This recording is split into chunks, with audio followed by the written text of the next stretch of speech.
Tout au long de sa carrière, il a conjugué ses deux passions, la politique et la médecine.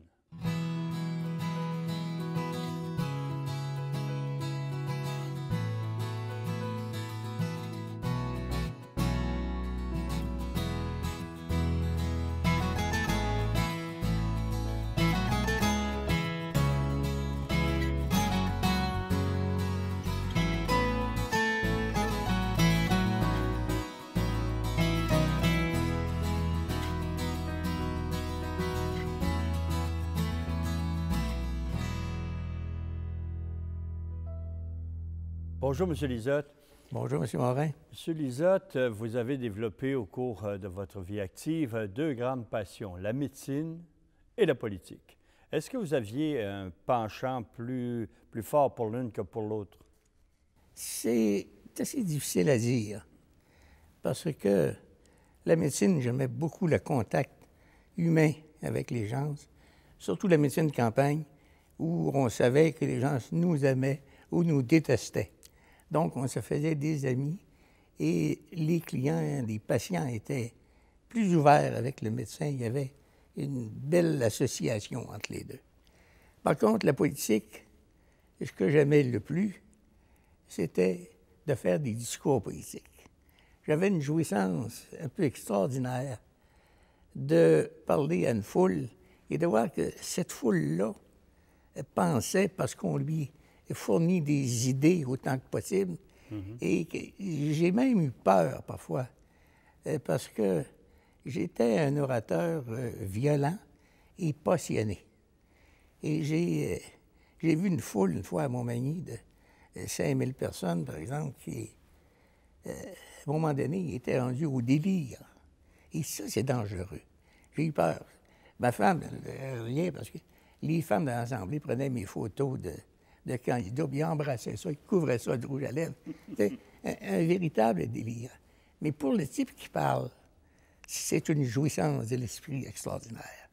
Par contre, la médecine, quand tu mets un enfant au monde, c'est extraordinaire aussi. Ben oui.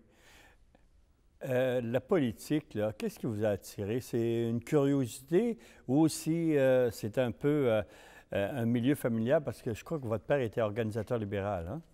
Oui, c'est beaucoup le milieu familial. Ah oui? Voyez-vous, mon père a été pendant 16 ans maire de Saint-Éloi, 14 ans préfet du comté. C'est dans la région de Rivière-du-Loup, ça, hein? Oui. Ouais.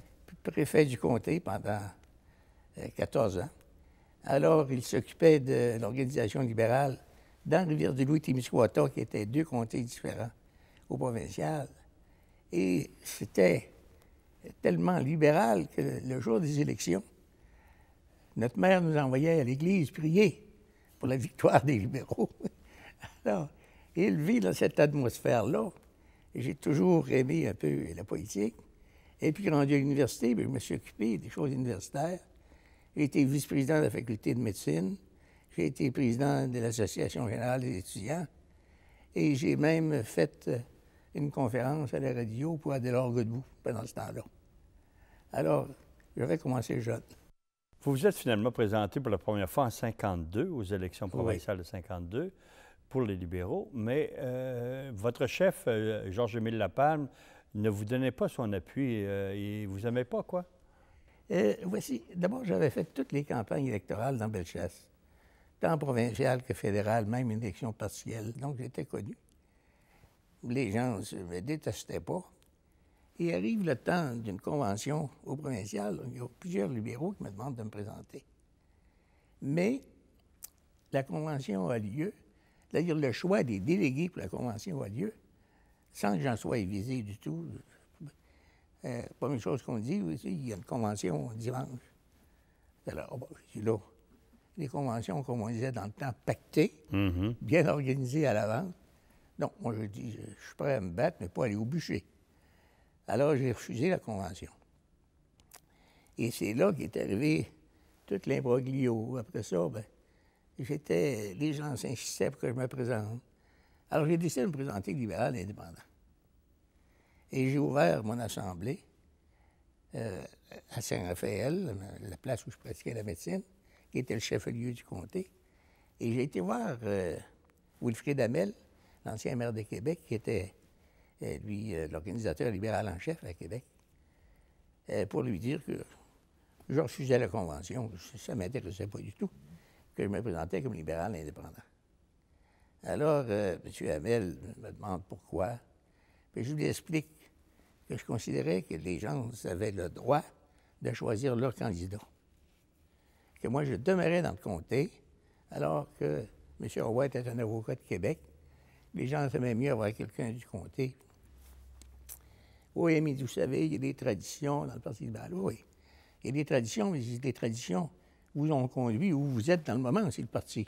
Vous pensez à ça. Il faut les changer, les traditions. Et il dit, seriez-vous prêt à écrire ça, ce que vous dites là, une lettre que vous pourriez me donner? Ah, certainement. Quand elle va voulez, je la voudrais tout de suite aujourd'hui.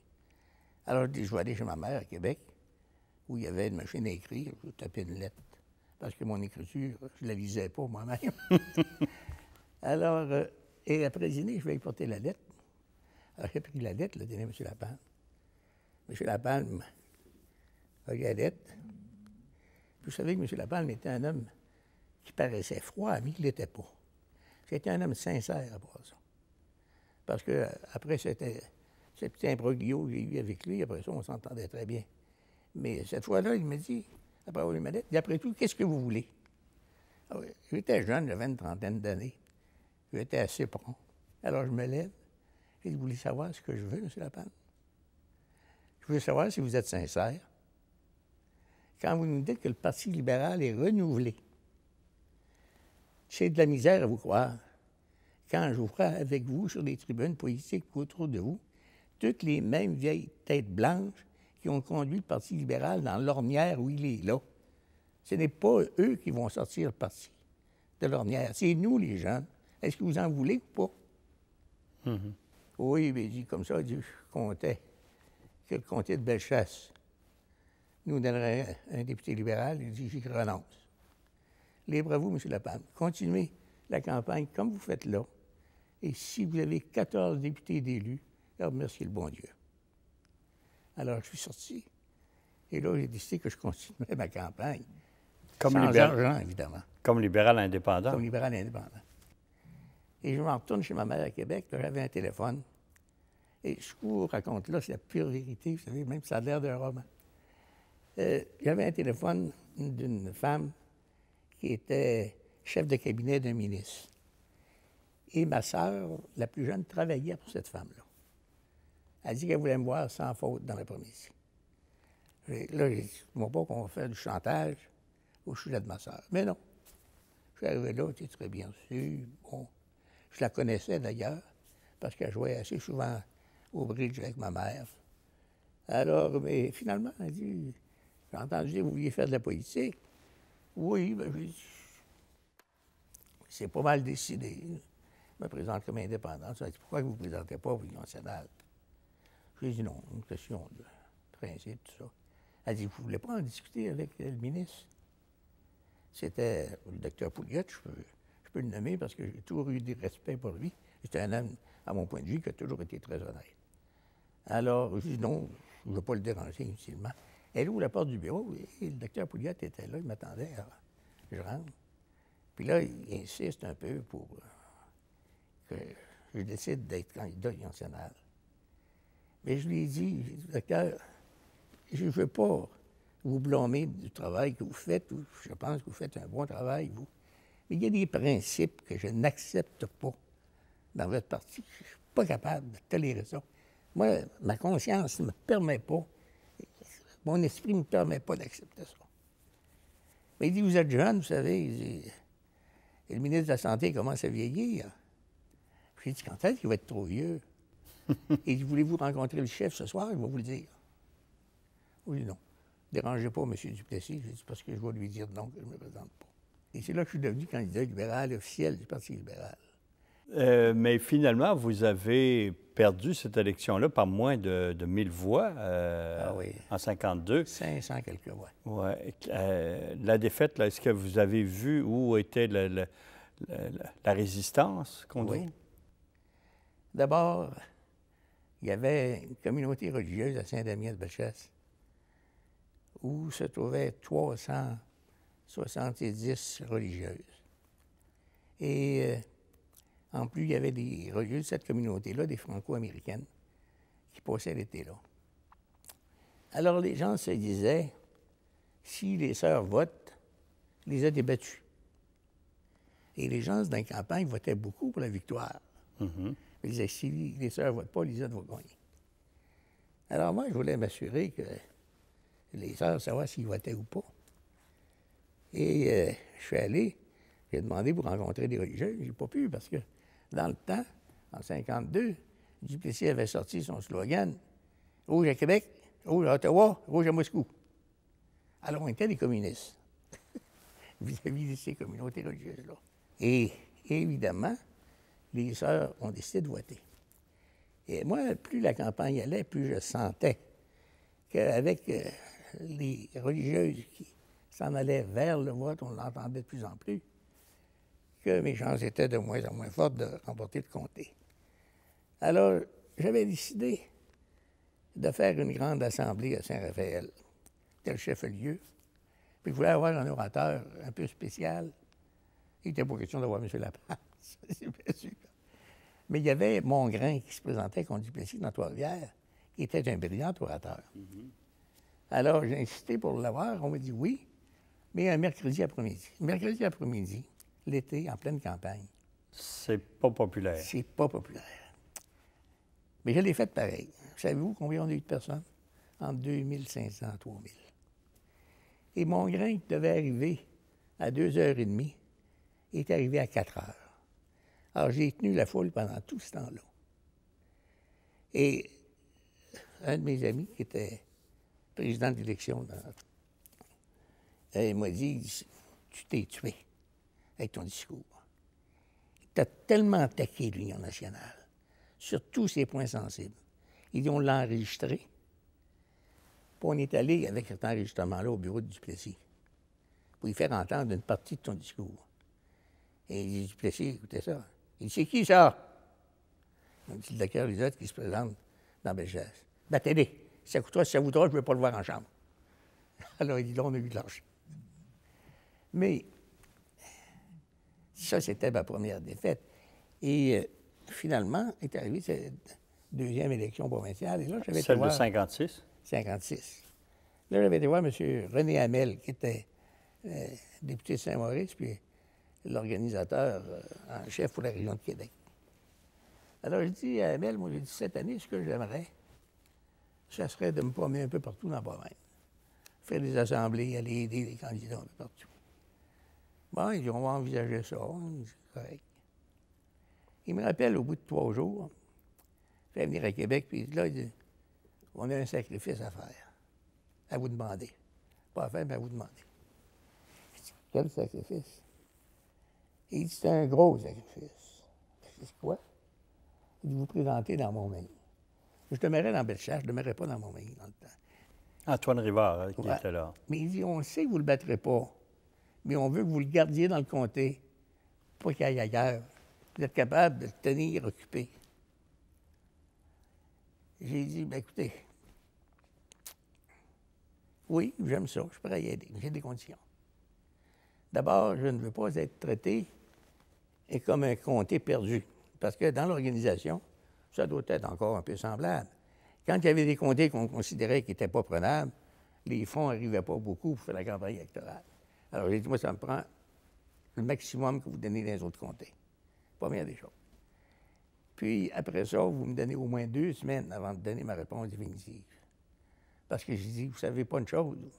Moi, je peux vous dire que de l'organisation libérale provinciale dans Montmagny, c'est équivalent à 0. Parce qu'il y avait une entente entre les libéraux fédéraux et l'Union nationale. Ça ne se faisait pas de grosses guerres entre eux. Et l'organisation de Lesage, dans presque toutes les paroisses, sauf 3 ou 4, c'était l'organisation de Rivard. Alors, je ne pouvais pas m'embarquer dans cette organisation-là. J'ai dit, je vais essayer, je vais aller voir. Alors, j'ai fait le tour de toutes les paroisses pour réorganiser un peu les libéraux. Et cette année-là, il y avait à peu près 14 paroisses, je pense, dans le comté de Montmagny. C'était pas gros, le comté de Montmagny. Et j'ai fait le tour. Dans la campagne électorale, j'ai fait au moins 35-36 discours. Même pas avoir une fois, deux fois, je retournais. Et les gens venaient pour m'entendre parler. Dans le temps, c'était les parlements. Mhm. Alors, surtout le parlement du dimanche, là, le monde aimait ça. Alors, nécessairement, j'ai baissé la majorité de Rivard d'à peu près la moitié. Les gens s'y avaient promis une majorité accrue. Alors, Rivard n'était pas de bonne humeur. Mhm. Est-ce que ça existait encore, les assemblées contradictoires à ce moment-là? Oui, c'était permis. Mais quand Rivard a su que je me présentais dans Montmagny, c'était définitif, il a fait passer par le conseil de comté une interdiction d'assemblée contradictoire dans le comté. Moi, ça aurait été ma joie la plus grande de rencontrer Rivard en assemblée contradictoire, parce que j'avais une repartie facile et j'aimais tellement ça. Alors, là, j'ai défié Rivard à venir en assemblée contradictoire dans le comté de Bellechasse, où je demeurais, parce que je ne demeurais pas dans Montmagny encore. Et puis, ou n'importe où dans la ville de Québec, n'importe où dans la province. Il ne répondait pas. C'est évident que lui, il n'avait pas d'intérêt à faire l'assemblée contradictoire. Mais moi, j'aurais bien aimé ça. Et c'était seulement dans Montmagny qui avait fait interdire ça, les assemblées contradictoires, ou c'était généralisé? Dans le comté de Montmagny. Dans cette époque-là, là, vous dites que c'était les bonnes années du régime Duplessis. Vous étiez un adversaire quand même assez redoutable, coriace. Est-ce que ça devait donner des batailles rudes, ça, entre vous et l'Organisation de l'Union nationale? Oui, mais pas dans ma paroisse. Parce que, oui, vous parlez du président d'élection, c'était un de mes amis. Il y avait, même quand je me suis présenté en 1952, l'Union nationale avait décidé de faire les égouts de surface dans le village. Moi, je m'étais acheté une propriété quelques mois avant. Alors, quand ils ont fait les égouts, en arrivant aux limites de ma propriété, ils ont arrêté. Ils ont commencé à l'autre bout de ma propriété. Alors, je suis arrivé d'une tournée dans le comté, moi. Je suis idiot. Alors, j'ai appelé le chef organisateur de l'Union nationale, qui était un de mes clients. Je lui ai dit, Maurice, je veux te voir. Ça fait qu'il est venu à mon bureau. J'ai dit, regardons, Maurice, je trouve pas que ça n'a pas de sens. J'ai dit, regarde, les gens vont dire, pourquoi, comment ça? Les égouts de surface ne sont pas faits. Ils vont dire, ah, c'est parce qu'ils étaient candidats libéral. Voyons donc. Et il dit, c'est vrai, Doc. Il dit, et je vais essayer de vous arranger ça. Puis ils les ont fait. Donc, je m'entendais bien au point de vue personnel. Et en dehors des campagnes électorales, là, je n'en parlais plus. Je faisais ma médecine. Et même une fois, à la journée des élections, j'ai été voir une petite fille qui était la fille d'un organisateur de l'Union nationale, la journée des élections. Il m'a appelé, il avait confiance en moi comme médecin. Je leur ai toujours dit, la médecine et la politique sont deux choses séparées. Est-ce que en 1956, après cette défaite-là, cette deuxième, c'était fini dans votre esprit ou si vous aviez le goût encore d'en faire? Bien, c'était mitigé, je dois vous le dire. Parce que en 1957, je suis déménagé à Montmagny. Là, j'avais deux de mes amis qui insistaient pour que j'aille pratiquer la médecine à Montmagny. Et les médecins, dans le temps, à Montmagny ou dans bien d'autres endroits, ça faisait une petite classe séparée. Ça ne se mêlait pas trop au peuple. C'était supérieur un peu. Moi, je n'ai jamais été capable d'accepter ça. Parce que j'ai toujours prétendu qu'un titre ne donne pas de valeur à un homme. C'est la personne qui donne de la valeur à son titre. Que ce soit dans n'importe quel métier ou profession au monde, il y en a des bons et des pas bons. Alors, je suis arrivé à Montmagny, après beaucoup d'hésitations, parce que j'avais des dettes encore. J'ai gagné tout mon cours classique et toute mon université. J'ai travaillé comme bûcheron à 2 piastres de l'heure par jour. Alors, j'étais loin d'être riche quand j'ai commencé la médecine. Les tarifs en campagne, 10 pour un accouchement. C'était pas avec ça qu'on s'enrichit vite. Les visites à domicile, 1 Alors, mais... Les temps ont changé. Oui, un peu. Mais la population était agréable, pareil. En 1959, c'est à votre tour de devenir malade et une longue maladie. Oh là, oui. Et vous êtes hospitalisé pendant des mois à Montréal. Oui. Qu'est-ce qui s'est passé? J'ai été opéré pour une chose très simple, une hernie inguinale. Et après mon opération, et dans le temps, ils nous gardaient à l'hôpital pendant presque une semaine. Alors, je suis sorti de l'hôpital, puis je me suis allé à ma résidence d'été à Berthier-sur-Mer. Et au bout de 2 jours, j'ai commencé à avoir une bosse, ma plaie, là. Ça venait rouge, puis ça faisait mal. Alors, j'ai appelé le chirurgien qui m'avait opéré. Oh, c'est pas grave. Pas un petit abcès. Alors, il m'a fait mettre un onguent, osmopaque, qu'on appelait comme de l'antiflogestine, pour essayer de faire aboutir. Et ça me faisait mal, c'était intolérable. Un matin, je me suis levé. Puis là, en me levant, ça m'a tellement fait mal, cette plaie-là. Puis en me redressant, ça l'a ouvert, ça s'est mis à saigner, le sang qui coulait. J'ai dit, appelle l'ambulance, je retourne à l'hôpital. Je voyais que c'était plus clair. L'ambulance est venue. Dans ce temps-là, les ambulances, c'était des corbillards. Parce qu'ils enlevaient les rideaux. Au lieu de mettre des rideaux noirs, ils mettaient des rideaux blancs. C'était le corbillard. Et quand ils m'ont sorti de ma résidence d'été, là, j'ai regardé ça. Je me suis dit, je ne reviendrai plus. Fini. J'étais pas mal sûr de ça. Ça, c'était en 59. Et j'ai eu 58 anesthésies dans 11 mois. J'ai eu au-delà de 100 transfusions de sang. Une chance que le sida existait. Mais vous avez toute une résistance aussi, hein? J'avais le cœur solide pour passer à travers ça. Campagne électorale de 1960, là, c'est M. Lesage, Jean Lesage, qui est chef du Parti libéral. Il va vous convaincre de vous présenter à nouveau contre Antoine Rivard dans Montmagny. Pourtant, M. Lesage avait représenté cette région-là à Ottawa, aux communes. Pourquoi voulait-il que ce soit vous qui soit contre Antoine Rivard plutôt que lui? Alors, il est venu me voir la première fois à Sainte-Jeanne-d'Arc. L'entrevue n'a pas été longue parce que mon épouse lui a fait comprendre clairement qu'il n'était pas bienvenu. Elle lui a demandé de me laisser. Écoutez, je commençais à peine à me lever. Je marchais très difficilement. Je pesais dans le temps 130 livres, j'avais maigri. Alors, bon, il s'est en allé. Une semaine après, il est revenu. Alors là, ma femme, quand elle l'a vu rentrer, elle a dit, je suis peut-être mieux de m'en aller. Monsieur Lesage dit, je préférerais. Alors, il a été honnête, il me l'a expliqué, il dit, écoute, il dit, moi, je ne veux pas me présenter dans Montmagny. Parce que son comté à Lesage, lui, au fédéral, c'était Montmagny-Lillette. Et le gros de sa majorité était dans Lillette. Dans Montmagny, il y avait de la difficulté. Et contre Antoine Rivard, j'ai l'impression que l'Union nationale aurait mis de l'argent amplement pour le battre. Et étant donné qu'il était chef de parti, il faut qu'il soit libre, qu'il soit capable de courir partout dans la province, ça. Alors, pour être élu dans Montmagny, il a fallu qu'il fasse une campagne presque sans arrêt dans Montmagny.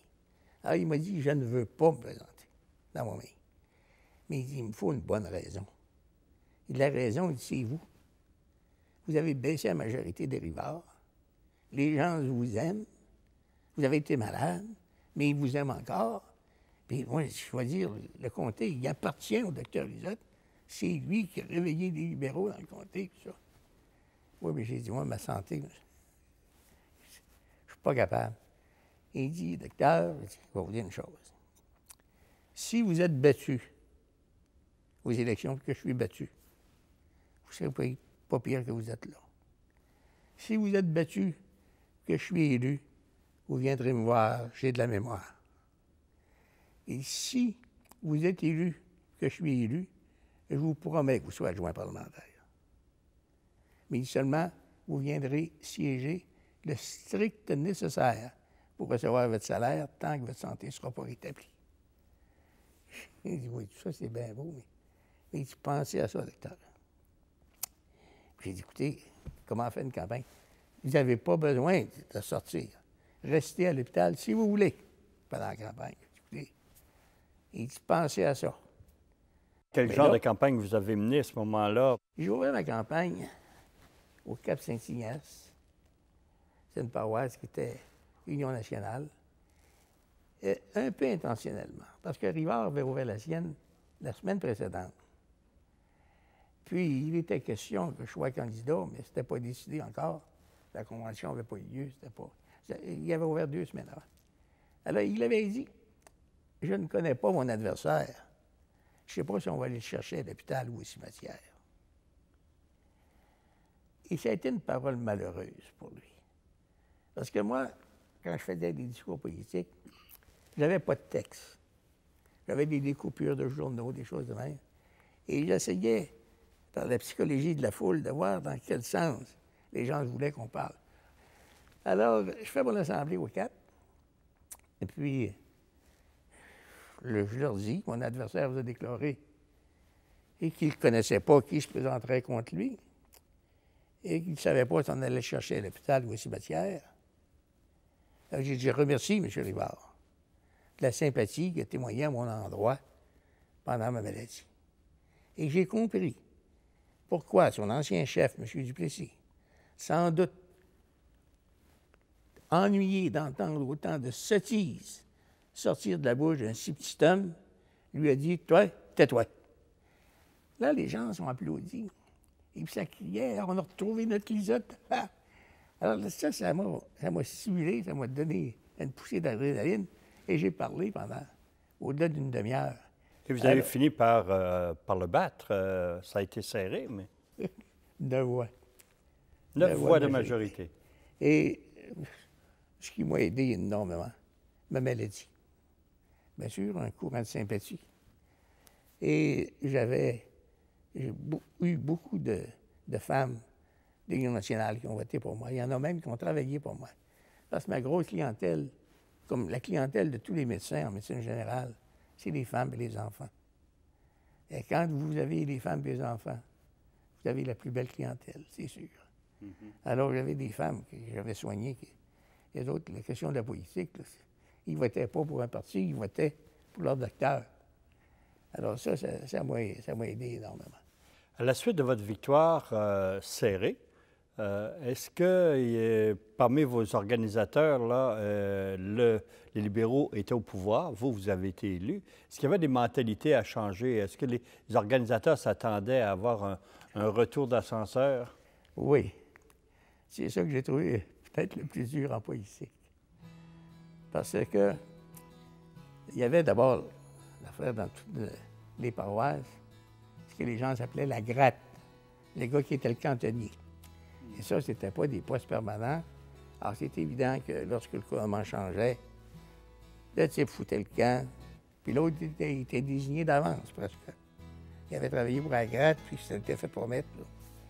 Et il y avait aussi beaucoup d'employés qui travaillaient au ministère de la Voirie, qui n'étaient pas des employés civils. Il y en avait plusieurs dans le temps de l'Union nationale. Alors, ça, c'était le changement après l'élection. On reviendra à ça la semaine prochaine, M. Lisotte. Je vous remercie beaucoup. C'est moi qui vous remercie, M. Morin.